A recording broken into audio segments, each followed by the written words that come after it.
Welcome to another episode of Over This Should podcast. I am so excited to introduce you to today's guest. Today we are meeting Katie Carson. She is the dynamic host of Ditch the Ick podcast, which if you aren't already subscribed, please do and please follow. It's wonderful.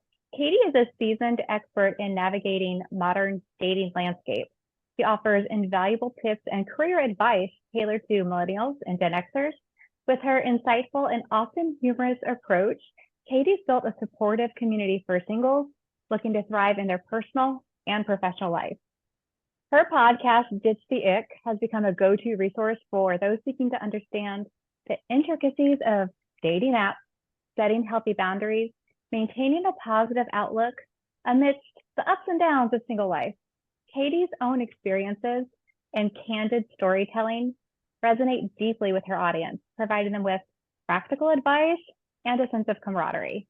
But beyond dating, Katie's passionate about helping individuals balance their career ambitions and personal lives. She offers guidance that empowers them to achieve their goals without compromising their well-being. In addition to all of these things, she's also an expert marketer, and she's starting to help folks stand up their own podcast, which if you listen to hers, you know she's an expert in it. So I am thrilled to have Katie join us. Without any further ado, Katie, welcome to the show. Is there anything you want to add to the introduction so folks can know you better? Oh my gosh, that was the best introduction I think I've ever had. No, I think you covered it, right? And I shared with you, I feel like my whole life has been getting over this shit. I'm the eldest daughter of three from a not so great childhood. So should kind of defined my life for a really long time. And I've been breaking through it ever since. Yeah, absolutely. And I think that lends to how you show up for the community, how you're building like a network around you, because it's really important to recognize I grew up in a tumultuous house as well, and I'm the oldest. And I think we carry so much burden, and we have this idea if I'm just good enough, if I'm just a good girl, a good woman, a good whatever, then I'll be more likable. People will be calm around me. This situation will be better. And we carry that with us until one day we realize this is bull and I can't continue to do this. And I think when you hit that moment, that's where you're like, okay, how do I help other women or men get here quicker? And I know that's what you've been trying to do with your podcast and with the community you're building. Can you tell us, Ditch the Ick is such a fun title. What got you on your journey to the podcast? What inspired it? What's the podcast all about? Well, so the last 2 years for me have been really like an interesting life chapter. My best friend says that I'm now in season 7 of my life. And about 2 years ago, I was in season 4. But I had a hysterectomy 2 years ago. And for me, that was a really big point because for so long, I like wasn't even putting myself out there dating wise because I felt so crappy in my body because I was dealing with so many issues hormonally, physically, but once I had my hysterectomy, it felt like I had reclaimed my body. I started to feel like myself again. I wasn't suffering it, it wasn't even like a regular cadence of suffering. It was just really intense.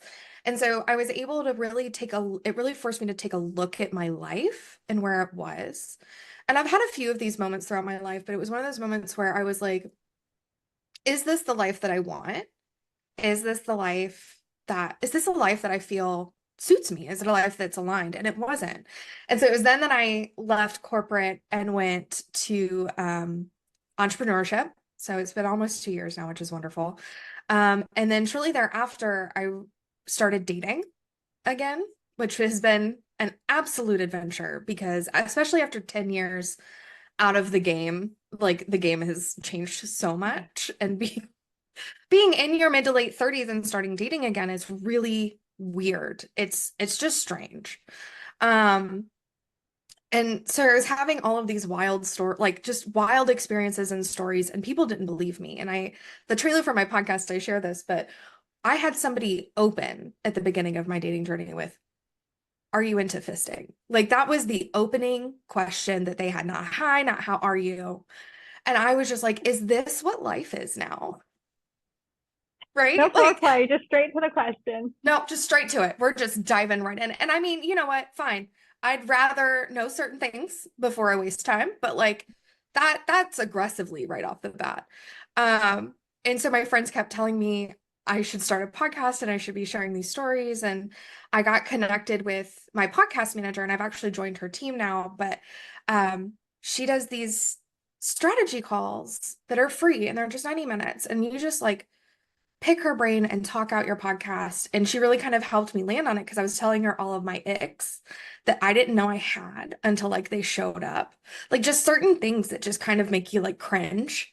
Mhm. And I realized that what I wanted, because I felt like everybody was so focused on the icks, especially in dating, right? Like giving the ick is a big deal. And it's become bigger in the last like year since I started the podcast. I wanted to help people figure out, okay, how do we not necessarily just focus on the icks, even though they're humorous, even though the horror stories are great? How do we actually like leave that behind and build a life that we love and that we're proud of with or without a partner? And so the ick in the case of this podcast comes, it can come from dating, it can come from your job, it can come from your family life, it can come from anywhere. Um, and it's really just about leaving the shoulds behind and building a life that you love. Yeah, man, I resonate with that so much. That is why I started coaching women, Hmm. because how many of us fall into a trap of the traditional life, um, and then we completely abandon ourselves and we Hmm. forget to live a life that we love. And we also forget that you can live a life that you love and still be a partner, still be a parent, still be a friend, a Yes. daughter, like whatever. You can still show up authentically for yourself and care for others, Hmm. but we're often taught to just sacrifice so much that we completely forget who we are and what brings us joy. So I love that you're doing the same thing. You just, no matter what the situation is, where you're feeling a sense of ick, it's time to check in. Is this serving me still? Should I Hmm. stay here? And if I do, what do I improve? And if not, what does a clean, healthy exit look like so I can be in alignment with myself? Exactly. Exactly.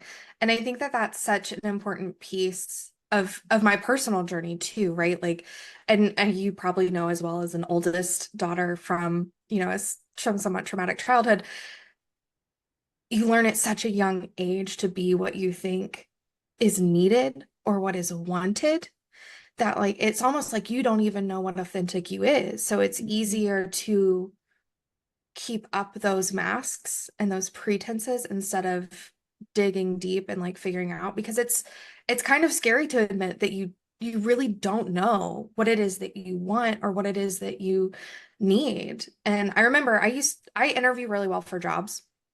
Like I've gotten every job I've ever interviewed for, like at least an offer. But when they would come to that question of like, where do you see yourself in 5 years? Or like, what do you want most? And I'm just kind of like, I honestly don't know. And that thought paralyzes me because I just, hoping was so dangerous too, that like, I just didn't know what I wanted because I didn't want to be disappointed if I never got it. Mm, that's really powerful. I think being a people pleaser is so often a path that at least the women I work with find themselves on, Mhm. and my friends. And as a people pleaser, you're almost a chameleon. What do I need to be for this situation? How do I change my skin, my color so that I fit in here? You're never truly belonging because you Mhm. never truly show up. And so it always feels like there's a disconnect, like there's a piece of you missing it. And it's because there is, but the willingness to say there's something more Mhm. and then dig into what that might be and who you are, to your point, is incredibly scary because what if after all this pretending to be the person that everybody can like, I don't like myself? Mhm. That's hard. Exactly. Mm-hmm. It's really hard. And but it's so rewarding having been on this journey. I mean, I think I started therapy probably a decade ago, right? And we were dealing with mostly just childhood stuff to begin with. But the more I dove in and started doing the work and the reflection, the more I realized, the support system that I had built for myself was amazing. And those were the people that I felt safe enough with to be my authentic self. So I started recognizing those environments and recognizing kind of who I was and like naturally where I felt safe and how I felt safe and what that brought out in me as opposed to the chaos that I learned to thrive on my whole life. Especially you got an ADHD and it's like a whole other level, right? But it was such a powerful journey and it's, it's ongoing. It's not like you ever reach a destination, but the minute that I started showing up for myself as myself and taking a look at what I needed before what others needed. And I grew up being told that was selfish, but it's really not because, there's the cliche that you can't pour from an empty cup. I hear it all the time, but it's so true. And I found myself giving so much of myself professionally and personally that there was nothing left for me at the end of the day. There was nothing left to take care of myself. And that was honestly scarier than admitting I didn't know what I wanted or who I was. Mm.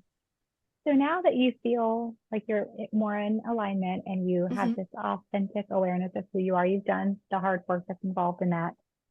How do you bring that into dating, into relationships, into who you're seeking to find as a partner? What does that look like now? Because I think it's harder, just speaking for myself, to decide to not be that people pleaser chameleon and then try to Mhm. date. Because I'm like, well, this would be the part where I'm just like, it's okay. And now I'm like, but it's not okay. And like it's such a different dynamic. So now that you are comfortable with who you are, how does it show up in dating life? I'm She took a laughing drink so of hard tea. I love it. because I had a kind of a revelation about this earlier this year of how much dating is like trying to find a job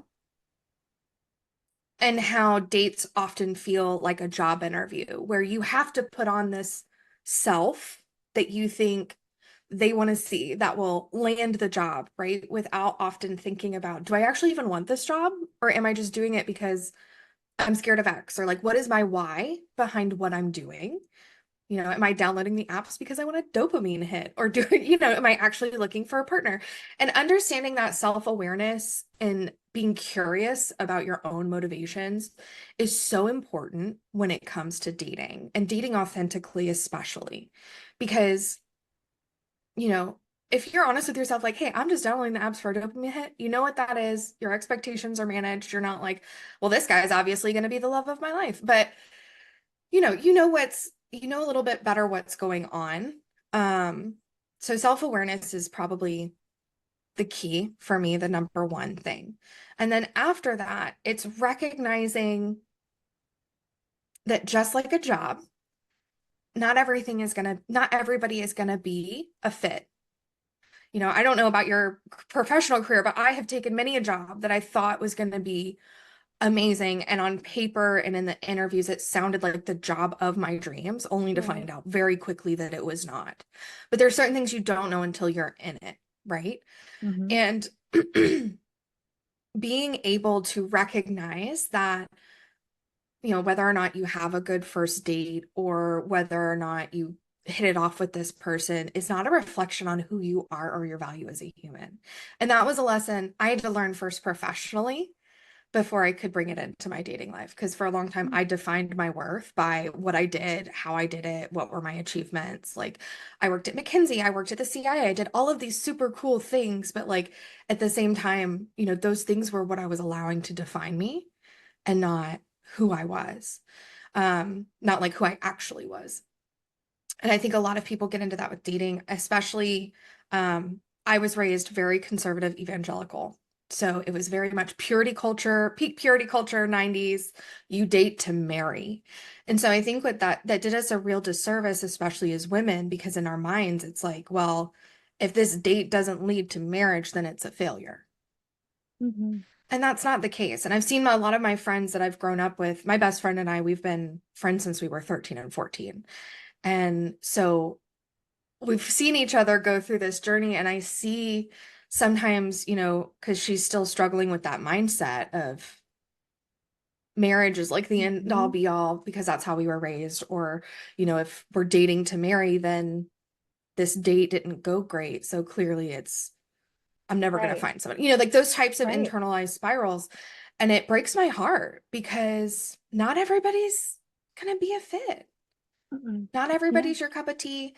And one of the things I've come to love about myself is that no matter where I am, I'm gonna have a good time. Like I'm not gonna be somewhere where I'm not gonna have a good time. Hmm. And that was another part of the self-awareness is knowing when I'm just having fun because I'm a great time and when I'm having fun because I really enjoy that person's company. I love that. I love that. I did follow a very traditional path, so I completely relate to this idea of my job was to be the best person that I could be, the best woman that Hmm. I could be. And I am somebody who knew from a very early age that I wanted to be a mom. I never Love felt that. pressured for that. I knew I wanted to be a mom, and I knew how I was raised. The path to being a mom was Hmm. through marriage and taking all of the traditional steps. So at 20, I found somebody, and then we got married a couple of years later, and I've been with that person for over 20 years. And then over the last several years, I think I started to have almost an awakening Hmm. of, to no fault of this person's, I, this isn't who I am. I Hmm. don't want to just be the good, quote unquote, Christian wife. Proverbs 31 woman waking up before the sun, Yep. taking care of Oh yeah. everything. I I want more. But what's hard is when you make this decision so early because you think that's the right path or the only path, and the other person doesn't also want to change or also want more, it's just creating so much friction. So now you have to decide, do I keep inside of a shell and contain this ambition and this bigness? I want Mhm. bigness out of my life. Do I keep it all contained because I need to preserve a marriage, because I chose to not date and let that fail, but date and get married, and now my marriage Hmm. will fail? That's so complicated and so hard to make a decision on what's the next right step. And I think so much of that translates back to how we're told to behave and show up and what our next right steps are. So Hmm. I am hell bent on telling, I have two teenage daughters and a teenage son. I want to tell them, what do you guys want to do? What are you interested in? Do you want to travel? Travel. Enjoy your time, build friendships, get memories. You'll have the Hmm. opportunity to have that with somebody in the future. But first, get to know who you are and what you like and how you want to show up. And then you'll learn what you are willing to tolerate and not tolerate a little bit better. And you'll continue to evolve, and you just have to pick somebody who evolves with you. Hmm. I say that like I know anything about relationships as I sit here in the midst of separation. So I'm not a relationship coach. Let me just be really clear. But no, and I think that's really key is that, we're given this, image of what a marriage should be, right? Mhm. But marriages are hard. Any relationship is hard work. And like I'm out Mhm. here talking about dating, I haven't had a serious relationship. The longest relationship I've had in the last 10 years was like 3 to 4 months, and that was earlier this year. So like but I think that recognizing where it comes from and what the root causes are and really figuring out what it is that you're wanting out of life, Yes. no matter where you're coming from, is so important because otherwise, you can end up resenting your partner or whatever. And I just think that it doesn't matter where your journey starts as long as you're moving forward, Mhm. right? And this image that we were given of the 1950s perfect marriage, like Yes. it's so different. Like there is no wrong path is what I like to say. Because, I've even had family members comment on my professional journey because being an elder millennial, I've changed jobs every 3 to 4 years, moving Mhm. around, moving up, doing different things, also ADHD. But they stayed with the same company for 20 to 40 years until they retired. And it's just a different generation and it's a Yes. different mindset. And a lot of people can't even comprehend that different way of living. And I Mhm. think for me, I grew up, the county that I'm from was at the time that I was a teenager. I don't know if the statistic is real, the teen pregnancy capital of the country. Wow. So I grew up seeing a lot of teenage pregnancy, a lot of really young marriages. And what I've seen now is a lot of women in the same position that you're in because they got married so Mhm. young. Um, Not that it's bad. I've seen several of those work out and it's been awesome. And I love that. But more often than not, I have seen people come through this like mid 30s kind of awakening. We've always Mhm. talked about like the midlife crisis for men with like the Corvettes and like the younger girlfriends or like whatever it is, but we don't talk about what that looks like for us. And I think for us, it often looks like actually stopping and thinking about what we want out of life. Yeah, I agree. And talking to so many women, I'm a little older than you. Talking to so many women in my age group or in your age group, it's almost like our midlife isn't Corvettes and younger sexual partners. It is the middle finger. It's F all this. That's Like, literally what it is. That's exactly what it is. I mean, that's kind of been my whole life because I was like, where I came from, because people got married so early, people started questioning your sexuality like at 25 if you weren't married. Like I was in DC working for the federal government and they were like, "Are you sure you're not a lesbian?" And I'm like, I mean, I don't see how that matters either way. Like, but also that's not the only thing that defines me. Like the first question I got asked was like, "Are you seeing anybody?" And I'm like, I would rather be known for what I do and not like who I'm yeah. attached to. And so that kind of brought out my FU very early in that sense. So it was kind of like, cool, watch what I do instead of what you think I should do. Hmm. Um, but even in doing that, I lost sight of who I was and what I wanted because I was so hell-bent on not being what they wanted me to be. Yeah. So it's interesting to hear the other side of that too. Yeah, absolutely. And to what you just said, I think so many of us hustle for approval and we hustle for Mhm. that feeling of love and we hustle for the dopamine hit of accomplishment. And then you get stuck in that grind because once you are deemed a high achiever, the Oh, expectation is you continue to be a high achiever. And then you are stuck in this loop of, I don't, I don't want to be found out that maybe I'm not as good as people think I am. So I'm just going to stay on this crazy treadmill. I'm going to get up before everybody else. I'm going to fit everything in. I'm going to go to sleep after everybody else until one day you wake up and you're like, what the heck? I well, am. you're like, girl, I am tired. Yeah. I am so tired. And I think that was part of my big awakening was I had done that so much professionally that I ended up even having to take a medical leave because my body was like, whoa, girl, you need to slow your roll. Like, Mm-hmm. um, and that for me was really big Yeah. because admitting that I was tired and that I couldn't do all of the things by myself was terrifying. Oh yeah, absolutely. Because it's an armor. We load our armor on and we say we're Hmm. everything for everyone. We're taught to be, oh, you're such a how do you do it all? You're like Wonder Woman. Where's your cape at? And all of that stuff is it's we take it as praise, but it's really just proof that we are pouring into everybody else and everything else but ourselves. Well, and I think too, there's a level of like, and I mean, I can't speak for you, but like for my childhood, there's almost an element of like, I didn't feel like I had a choice. Like if I stopped moving, it was over.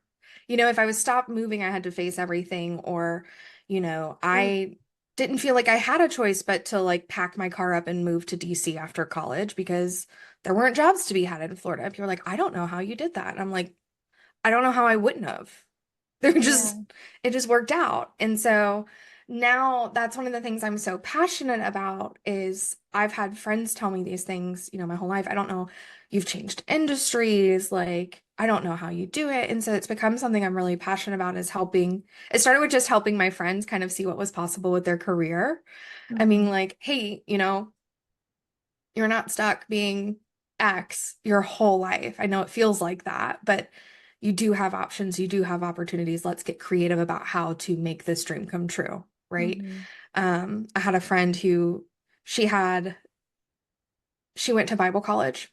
So she had like that certification. She was a children's pastor, but she always wanted her bachelor's degree, but she always thought it was like out of her reach. She was like, I don't know how I'll afford it. I don't want to go into student debt. And we were literally hanging out in a pool at like a vacation home. And I was like, why don't you get a job at a college? And then usually that comes with some sort of tuition discount. I'm pretty sure you can. She just had her fourth and work anniversary at a Christian higher ed university, which is what she wanted, which is great. Yes. Where she gets to both like be a light and use like she's going to school for counseling and like do that while also getting her degree. And it's something that she never thought was possible in her mid 30s. Mm. And I just, that's probably one of my favorite examples just because I remember coaching her through the interviews and doing all of these things and just like the relief that she's had and like the the possibilities she now sees in her life where before Yeah. she saw none. And that's what like that's just what I hope to do. And I want to keep doing for myself too. I just got back from a month in Europe and a trip that I never thought would happen. Like I've dreamed of going to the UK my entire life. I've been a big British Same. television, books, you name it, my entire life. And I just thought, I didn't want to go for a short trip because I was like, I won't be satisfied if I only go for like a week or like whatever. Hmm. And I was like, I want to do like a month. And I realized I'm in between leases right now. And I was like, if I don't go now while I don't have rent, I'm never going to go. Yeah. And so I couldn't back out of it. I booked the ticket for a month and then I figured the rest out. But it got creative with it, right? I house sat and pet sat the whole month that I was there. So I only paid for like 5 nights of accommodation out of 30 days. Brilliant. I dated while I was there, which is a complete game changer, by the way. Ladies, if you are single, the UK men take it to the next level, let me tell you. Um, I want to know more. the effort that they put in, next level, next level. Um, but I had all of these experiences because of that I never even knew I wanted to have in the UK. I had like traditional bucket, and I didn't even check a lot of those off. I'm gonna have to go back, obviously. But I did so many things I didn't know, like going to a castle to see the Magna Carta because it was like our second date, and he was like, "Hey, this is like my favorite. You wanted to see a castle, I'll drive us." And I was like, "Cool, let's go." And it was like a 3 hour each way road trip, which normally I wouldn't do, but like we had been talking before I got over there and like, safe about it. But it just was like such an awe-inspiring experience to be there and to see that when it was something I never would have even knew existed or thought I about as a love that. possibility. A guy with a dreamy accent taking you to a castle while you're in Lis- Europe. Oh, it's terrible, Katie. it's saying goodbye was really hard. I won't lie to you. We still talk, but but no, like those types of things, it's like the literal dream, like Yes. what you dream about as like a teenager, right? Like the British guy coming in, swooping you in. And I just never thought that that would even be a possibility. And then even when I was over there and dating and having these experiences, I struggled with that mindset. And then I was just like, Mm, well, why not me? I love that. It doesn't mean that it's like, if it's not forever, it's not a thing, but like it is a really cool experience to be present and have. Yeah. And my life is richer for having had those experiences. Well, everybody's going to need to listen to your podcast because you have a two-parter on your feral Europe trip, which is great. Uh, Mhm. so just pivoting to dating tips for a Yeah. second. Um, in fall, I became separated. In December, I was like, I'm going to get on a dating app. So I've never done anything like that in my life. So I signed up for Bumble because all of my girlfriends said Bumble is the safest, bestest. Um, I've determined that at this stage of my life, I'm not a dating app gal, although I'm sure you've got great pointers because it's very overwhelming. Just Hmm. the onslaught of people who are interested and you have to read. And then I felt incredibly judgmental. Like I'm looking at a picture and 3 words about you and I'm supposed to know whether to swipe left or right. It didn't feel good, but I Mm-mm. learned something and I want to share it with you because I think you're going to get a kick out of this. Because I married so young, I've never been to a bar and like picked somebody up. I've never like that life didn't exist. I didn't have anybody talking sexy, Yeah. sassy, cheeky to me. Like, no, none of that happened. So I put on my profile. I took time to write this like really detailed, great profile about myself. And I ended it with I like adventures, like I went skydiving, and I'm also like Netflix and chill. Because in my mind, Netflix and chill meant you pop popcorn and you sit and watch a movie. I had no idea. So then some guy's messaging, he's like, I'd like to see pictures of you without your shirt. And I'm like, I'd like you to never contact me again, weirdo. And then I'm having a conversation and somebody said, do you know what Netflix and chill means? And I was like, Yeah, like you find the movie and you don't have to pay for it because it's not on Amazon. You pop the popcorn and you watch the movie. I love that. Like I can chill. And they're like, no, Pamela, that's not what it means. So then I'm mortified. I take it off my profile and I go back just like a month ago. I went back to my 41 lessons I learned when I turned 41, which I published last summer when I turned 41. Mhm. And in it, I talk about how I like to just be like Netflix and chill because and wait, it gets better, Katie. It gets better. So that exists on Bumble, and I feel dumb. Whatever. The 41 lessons article that I published, where I talk about that I like Netflix and chill, is on LinkedIn, where I'm also a vice president of an org. Like I am an executive in a well-known industry, and in my 41 lessons that I've gained in 41 years, one of them is how I like Netflix and chill. Talk about mortified. I am not fit for the dating world. I don't know words that come. What do I do with my hands? That's my life. Okay, first of all, I love that reference because anytime I do any sort of like pictures, I'm like, I'm not quite sure what to do with my hands. I did it to the guy that I told you about, the Magna Carta. Our last date, we went for like a Thames River walk at night and we found this cool Shakespeare mural and he was like, get in front of it, I'll get your picture, like Instagram boyfriend type stuff. And then I was just like, I don't know what to do with my hands. And he did not get the reference. And I was like, okay, we'll chalk it up to cultural differences. I'll teach you that later. Uh, but you're not alone in that, right? Like I've been on the dating scene pretty, like even in my 10 years of celibacy where I really wasn't dating, I would randomly download the apps just to be like, let's see what's out there. Let's see, if anything is there.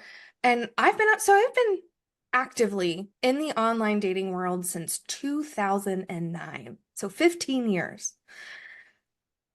And I still don't know a lot of things because the lingo changes every day thanks to TikTok. Now, I do spend a lot of time on TikTok because my sister is 13 years younger than me. So it's how we communicate.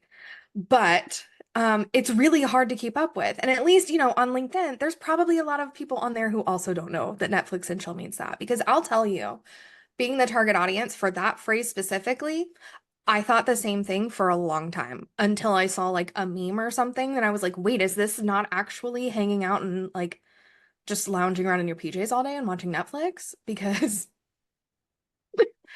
I actually did an episode of like dating terms and terminology because I was like, listen, y'all, it's out of hand. There's acronyms, like I'm Googling things. There's all sorts of things out there that I didn't know existed. And I just feel like you need to know it too because it's insane and it's constantly changing. You're gonna have to point me to that episode so I can not I'll make send it a to you. freighter full of myself, and then maybe publish a little article to Yeah, I help us think all I think out. I'll have to. I did make like an Oh Hell Yes guide to loving yourself and like dating effectively and just different things like that. Um, but I'm gonna have to make a guide for dating terminology that I keep updated because it's wild. It's wild. And also like I mean the dating scene is wild and what you said is true. Like you go in thinking it's one thing and a lot of it kind of actually ties back into marketing, which is a really interesting thing. I don't know if you know this, but actually the makers of dating apps like Bumble have come into a lot of heat in this last year between they had an anti-celibacy marketing campaign because they didn't have enough women on the apps because that's generally the problem is it's a lot of men and women are just tired and we're like no. Um, but also there's been lawsuits brought against several apps because of the gamification and the um you have like they actively keep people from you on a lot of the apps that you would match with in order to get you to spend money on their platform. And if Yeah. you find somebody and get off the apps, there goes their money, there goes their livelihood. So like Hmm. their goal is not to help you find somebody, which sucks because it's like, what else am I supposed to do? Especially since the pandemic, it's not like I'm also 37. I'm not going and hanging out in bars. I might go to trivia at the brewery, maybe with a group of friends. I don't talk to other people while I'm there, except like the bartender. But it's a really interesting time because of that. Because I do think that a lot of them started out with the right intentions and it was about that. And then they realized, oh, very quickly, like, oh, we're going to put ourselves out of jobs. So you have to keep that in mind as well, because again, what happens on the dating apps is not a reflection of you as a person. And Mhm. because of the gamification, we get caught up into making these really snap judgments about people. And it's one of the reasons why I have like a 2-date rule. Like, unless the first date was absolutely heinous and like I just know it's not a vibe, I'm gonna give somebody a second date, because first dates are like the first round job interview. You are nervous, you are not showing up as yourself. You've got to get comfortable with the person. And I was like, if you think about when you're making a new friend, which is also very hard in your mid-30s, right? Like, it's kind of like dating. Yeah. How do you find them? Where do you find them? For me, it's the dog park. So if you have a dog, try that. Um, or the Are We Dating the Same Guy Facebook groups. I actually made one of my best friends through those groups, which I I'll tell didn't you know that's that for. existed. Oh, those are the best. They're actually getting a lot of heat because men are suing the people who started it. But they're starting an app. So if you haven't, you can find them in your geographical area. They're wonderful. Their whole purpose is to keep women safe Mm. while dating, because there are catfish, there are people who are just serial people who will make plans with you and then stand you up or just ghost you, or are dating like 7 other people, which if you're not in a committed relationship, cool, date around. I don't care. But like, if you have an MO, I'd like to know about it. Right. Um, I'm sorry, ADHD tangents are so. I love where this is going. This has been great. But it's like, if you think about, if you're trying to make a new friend, you wouldn't put all of that pressure on a first date Yeah. or on a first coffee or on a first Hmm. hangout or whatever it is that you're doing. And often you wouldn't be sitting across from them looking deep into their eyes and thinking about, is this going to be my next lifelong friend? You're just thinking like, oh, this person's cool. I just want to hang out with them and kind of see, if we have other things in common. And that has been another mindset shift for me in dating that has been really helpful, because worst case scenario, I don't talk to this person again. They weren't a part of my life before. I have not made a lot of room for them. You know, Hmm. mid-level scenario, I have a new friend. I have people that I've gone on dates with that I still text and like keep up with. And like, we've been friends for like a year essentially, but it just wasn't a fit. It just wasn't a fit Hmm. romantically. Best case scenario, relationship, dating, that sort of thing. But even the worst case scenario is you lose maybe an hour, hour and a half of your time on a date. Hmm. And so that's been my approach that's been really, really helpful, is thinking of it not necessarily as like I'm trying to find a partner, but like thinking of it as like this person is a potential friend. It's really interesting too to think about it as a job interview, how you're nervous at first. I would say your first date mentality is more evolved than mine, because you said you're not thinking about, is this your lifelong partner? I would say first date for myself, and I hope I'm not just, I hope there's more women like me, is more along the lines of, is there something in my teeth? I'm sweating a lot. Do I have sweat stains? Oh, I tried Yeah. on these new underwear, not because anybody was getting lucky, because that's not happening, but now I've got No. a wedgie. Like, those are my thoughts. My Well, thoughts are yeah. not future planning. It's, am I surviving this moment? So I think that unless that person does something completely egregious, that Hmm. giving the second date an opportunity is also an opportunity for yourself to show Hmm. up a little differently and to be a little more aware, versus worrying about, am I sweating too much? Do I smell bad? Do I have Right. spinach in my teeth? Is my laugh weird? Am I making enough eye contact? Am I making too much eye Too much. contact? Am I coming on too strong? Am I disinterested? Like, all of those things, all of those anxieties, I found for myself thinking of it as like meeting a friend for the first time and seeing if we're going to be friends has really helped me kind of take that back a notch, and really Mm. helped me show up more as my authentic self instead of trying to fit into, based on this person's profile, what they want to be. Mm-hmm. I actually, my first online date ever, OK Cupid, 2010, I think. This guy, at the time, I was very involved in my church. So, I was very focused on like the faith-based aspect of dating, and dating somebody who shared the same beliefs and values and things like that, because we were dating to marry. We weren't Mm-hmm. dating for funsies. So I was on OkCupid, matched with this guy. His name was the same as my grandfather's. He was cute. He loved Jesus. I had Jesus like 100 times in my profile, trying to like weed out. Mm-hmm. Also, spoiler alert, nobody reads. Uh, but we meet up for a date and I'm like super excited. It is summer in DC. I've got a cute bob. I've got a new cute dress on. I am feeling myself. Like I'm in my flattest sandals because I had to metro into DC from Arlington and like this this man's profile said he was 5'11". I'm 5'2.5" on a good day. He walks up and I am eye level with his forehead. I am not somebody who has a height requirement, right? Like, but he was 4'11". I was like, okay, we're gonna give it. It was a typo. It Yeah. was a typo. We go on this date. It was hours long.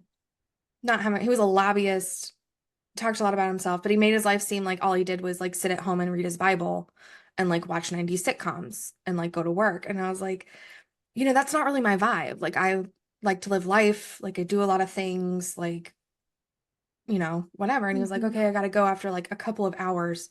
And I was like, thank God, walk me back to the metro. And so I went back and I had told him, he was like, so what do you got going on the rest of this week? And I was like, oh, I'm going to a movie with some girlfriends, an outdoor movie, because they had summer outdoor series. And he was like, cool. And then he like messages me the next day and was like, cool, I'll see you tonight. And I was like, that was not an invitation, Oh first boy. of all. So I had to be like, hey, look, I had fun, but like, it's just not, tonight is not for you. Also, like, I don't see this going anywhere. Cool. I meet somebody a year or two later, a friend of a friend. She had gone on a date with the same guy, around the same time, completely different on his date for her. Like, because she wasn't into Jesus at all. Like, I had part-time work at a gym. I had met her through the gym people. Like, we were just out and about having happy hour or whatever. And like, he tried to eat like her chin at the end of the date, like, really bad kisser, apparently. But I laughed so hard because I was like, I had a real glimpse of what it is if you try to show up as what you think the other person wants and Hmm. how it will always catch up with you in some way, shape, or form. And so I've just been really intentional about, I'm less concerned about my personality on dates. I am concerned about all the things of like, now I have a wedgie or like something's in my teeth or like those types of things. Those are all normal anxieties for me on a daily basis. So like, we're just going with it. But like being able to show up as your full authentic self, not necessarily being, the most vulnerable you've ever been early on, right? Like you have to build that level of trust, but being able to be vulnerable enough to show up as who you are is the key to effectively dating, not just to find a partner or whatever it is that you're looking for, but really to honor yourself. Right. Right. Everything you said is so important for myself to hear, and I think others that are listening. And I think that translates across, to your point earlier, across how you show up professionally. Hmm. It's showing up in a way that like, who you are intrinsically is already enough. So when you're in a work meeting, yeah, you can worry about sweating because it's a pressure cooker kind of meeting, Yeah. but you don't have to worry about who you are and the fact that you have a seat at the table and what you bring to it because you already are there. You're representing. So own that and everything, speak up, use your voice, let yourself be who you are, and everything else falls into place. I think it's so interesting the parallels between our personal life, our dating life, professional life.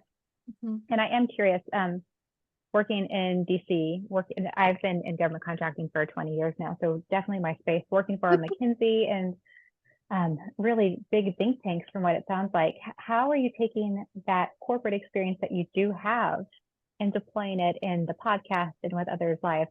You're working on marketing? There's other things going on. Tell us more about that. Yeah. So a lot of it, there's so much that I've learned over my professional journey that I bring into now every aspect of my life because I think the only way that the universe and life could teach me those lessons was professionally because it was the only place that I really wanted to like show up. So I Mm. learned how to set boundaries. I learned, how to advocate for myself professionally in those ways before I ever learned to do it for myself personally or romantically or, even in business. So there's just so much crossover in however it is that the universe is teaching you those things. Great. But for me, the way I bring it into marketing is it's all about how people think. It's all about kind of figuring out what makes them tick. Like in every aspect of my career, I went to school for marketing. I did an internship in Spain. Like that was what I started with. And then I ended up in the government because I graduated during a recession and there were no jobs to be had in Right. Florida. But what it all kind of boiled down to was learning what makes people tick and how to reach them where they are right now. And, and the power of, I don't want to say like, I feel like it can feel like manipulation, but it's not that. It's like helping them, like helping to reach the right people that you want to work with and that need you. It's not about convincing people who don't need your stuff to buy it. That's not what it Right. is.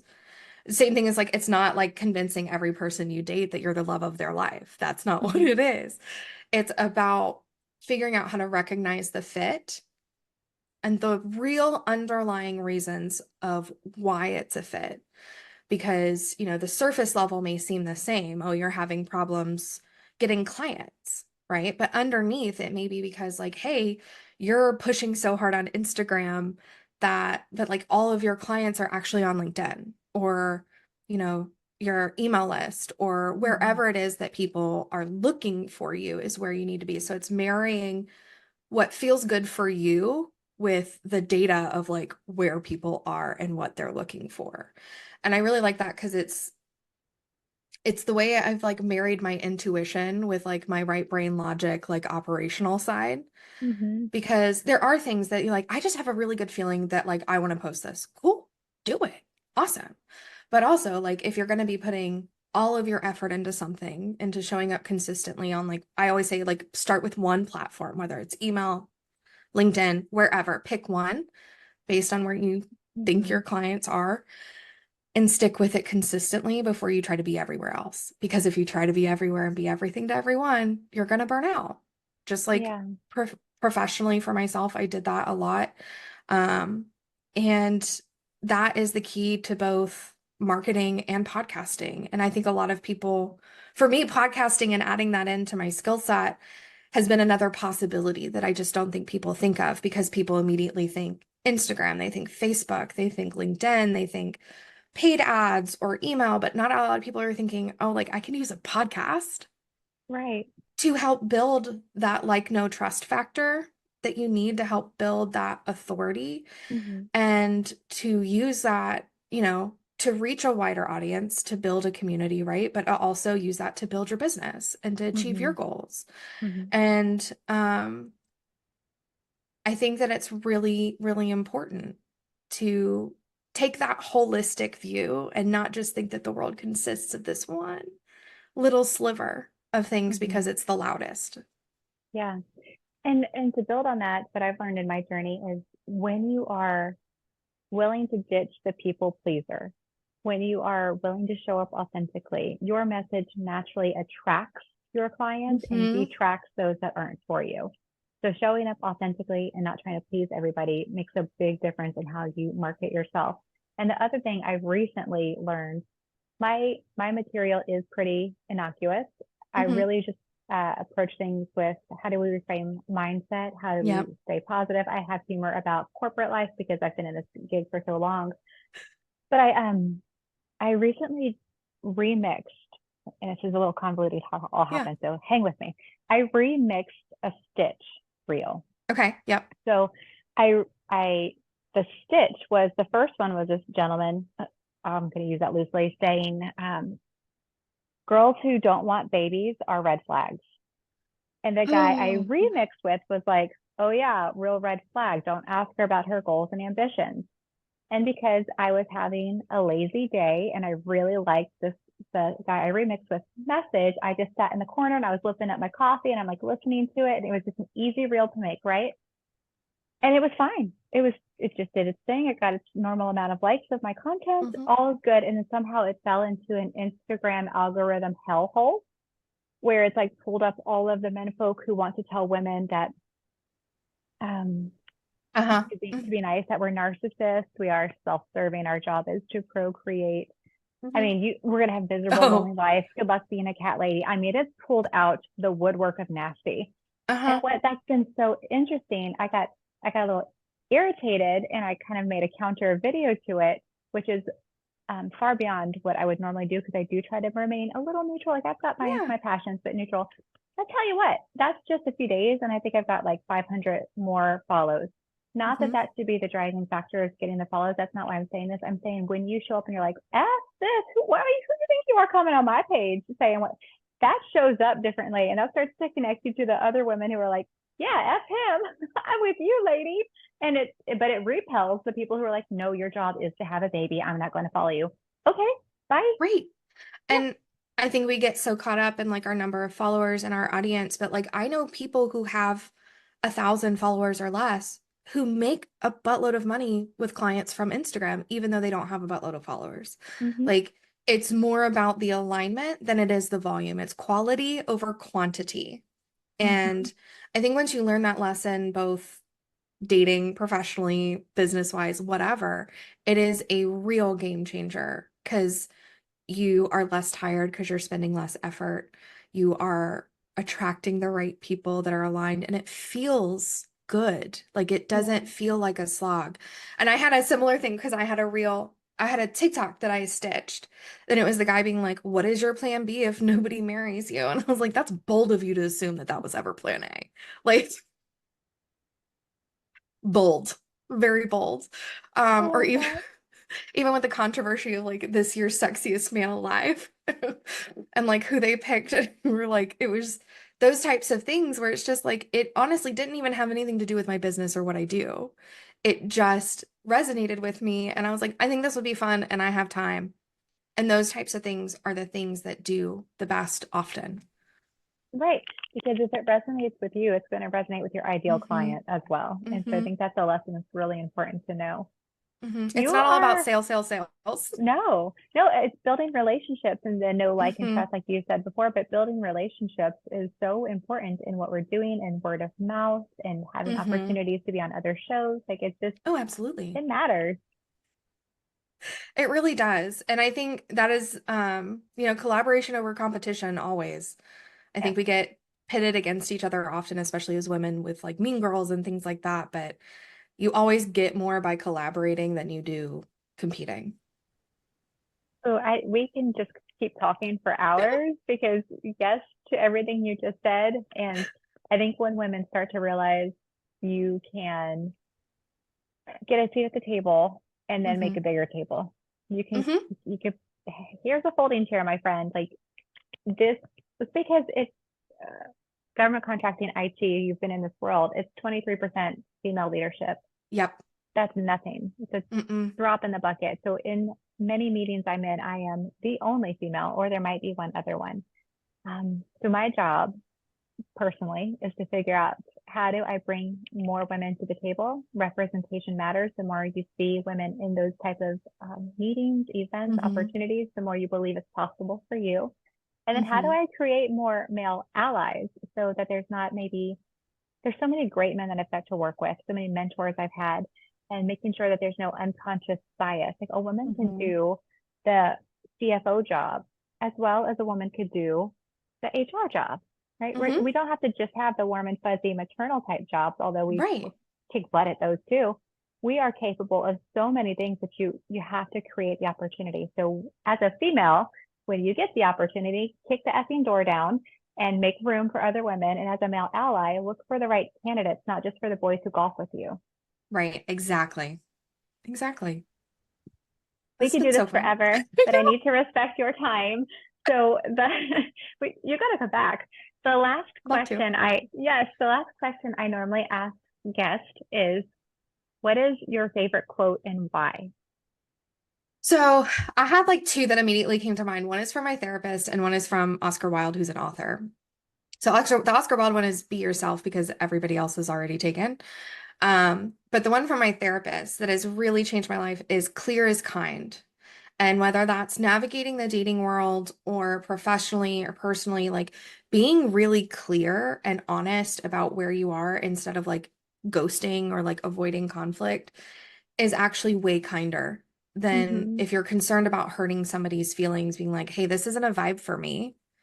It's much kinder to tell them that than to disappear and leave them hanging and Yeah. or continue dating them hoping that maybe they'll get the hint. right? Like clear Yes. is kind. And that has honestly become my motto for this year. Literally, it's on a post-it note on my desk, and you and I are so dang aligned. If anybody from my team listens to this podcast, they're gonna giggle their hinds off because I'll say, what would Brene say? Because Brene Brown is quoted as saying, "Clear is kind, unclear is unkind." And Hmm. so instead of what would Jesus do, we're like, what would Brene do? You have to be clear here, right? We love And Renee. we love Brene. But to what you just said, when you are unclear about your expectations and needs, you are unkind. And unspoken expectations lead to premeditated resentment. So it is Hmm. our job to be super clear with what our needs are and what's next. And anything less than that is an unkindness to the other person and yourself in the end. I love that and agree 100%. It was such a pleasure to have you here. As I said in the beginning, it was going to be an exciting conversation. You over delivered. So clearly you're still on the path of over delivery. And I appreciate it for the impact of this podcast episode. Thank you so much for being here. I look forward to working with you more in the future. Tell folks before we leave where they can find you. Yeah, so thank you so much for having me. It has been so much fun, and I'll have to have you on my podcast because I think we could talk for hours. But you can find me on Instagram at Lady Katie Carson. My podcast is Ditch the Ick. You can find us on Spotify, Amazon, and Apple Podcasts. And you can also follow us on Instagram, Ditch the Ick Pod. And I'll make sure the link to the Oh Hell Yes Guide to Loving Yourself is in that you have it for show Great. notes, so that you guys can have that because it's been a resource that I've developed from my coping mechanisms and dating tools, and it even includes some text message templates that you can use to be clear and kind. I love it. I look forward to staying connected with you.